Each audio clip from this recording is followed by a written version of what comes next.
Residents in the area are still flooded out. Traffic smoothly again through the tunnel, but that was not the water main burst. It happened at Clinton Street and 4th Place in the Carroll Gardens section of Brooklyn. Tonight, dozens of families still flooded out of their homes.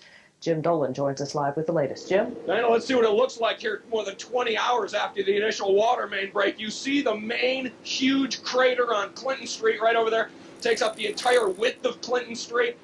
They just now, moments ago, finally got the water turned off after a full day of trying to find the right valves. A little closer to where we're standing, you see the sidewalk that never stood a chance when water started bursting through that main valve early this morning. They are going now home through the neighborhood, pumping out the water, restoring gas and electricity. But it's a slow process. He has 100 families still with power as workmen battle the frigid temperatures to get folks back safely in their homes.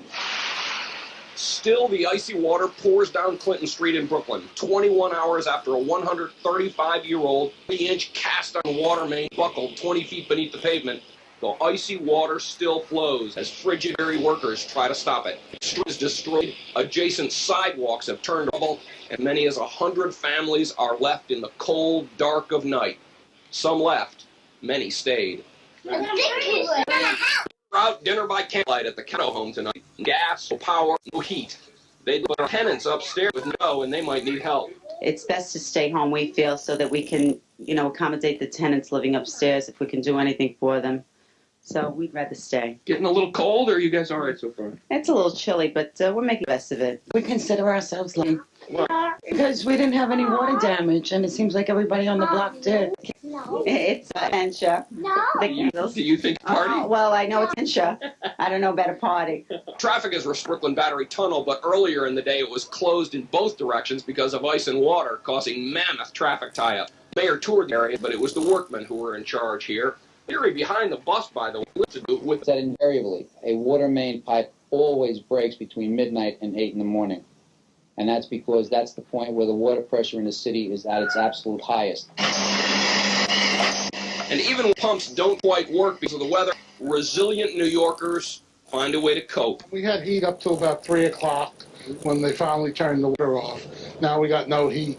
We got electric. Bob, you gonna stay in the house? Yeah, I'm going to stay here. That guy was wearing a T-shirt. He said he wasn't cold. The city expects to have everybody back in their homes Monday. Reporting Reuters in Brooklyn, Dolan 7, Eyewitness News. Flu season out and thousands were caught in morning mess on the road. Water and the total hours and directions, but we are happy to say it is operating now. The main cracked at Clinton and 4th Place, and David, again, our coverage. Well, as you can see and hear behind me, this neighborhood is still very much disrupted by the pair of water main breaks that happened almost 14 hours ago. They were claimed by the frigid weather, and they drenched this neighborhood with problems and slowed down the morning commute for many motorists. There is now a huge crater in the middle of Clinton Street in Carroll Gardens. The road gave way in a bath of icy water and mud. It happened around 1:43 this morning. 2 water mains broke, and the water just kept flowing towards Hamilton and the Brooklyn Battery Tunnel. The first firefighters on the scene knew they had a big problem. We requested CP to help us shut up. We all ran into this problem. The street caved in and there's a gas line in slowing down the order was spilled over into the morning commute, drowning the Brooklyn Battery Tunnel and forcing it to close. With that major closure, traffic backed up. Very nice it would be. Please have heard some of the Staten commuters to Staten Ferry. There was traffic, but it was very nice. Workers found of mud from the entrances to the tunnel and the tunnel itself. It reopened around 2:30. Efforts were exhausted. Noon they had capped the biggest one, a 30-inch cast iron main that dates back to 1858. A small 12-inch main had been towed to cap. Firefighters, hundreds of gallons of water from the basement. Major Giuliani toured the scene Tuesday, promised help to residents with flooded basement. No water, no heat. A lot of it is individual, but then the city will help. Our environmental fire department will do help. The city will help a good deal. Gas lines, water, gas lines, and of course, part of the street and these walls have completely caved in. Plenty of them in this story. Doug Johnson is standing by live. Doug. David, for a lot of people, this has been one long, cold. For many, it may be a long, cold, miserable night. Water main break means no light, no heat. It's not clear exactly how many residents were inconvenienced in one way or another. It's at least over 100 homes. Some older folks, no heat, had to be taken from homes.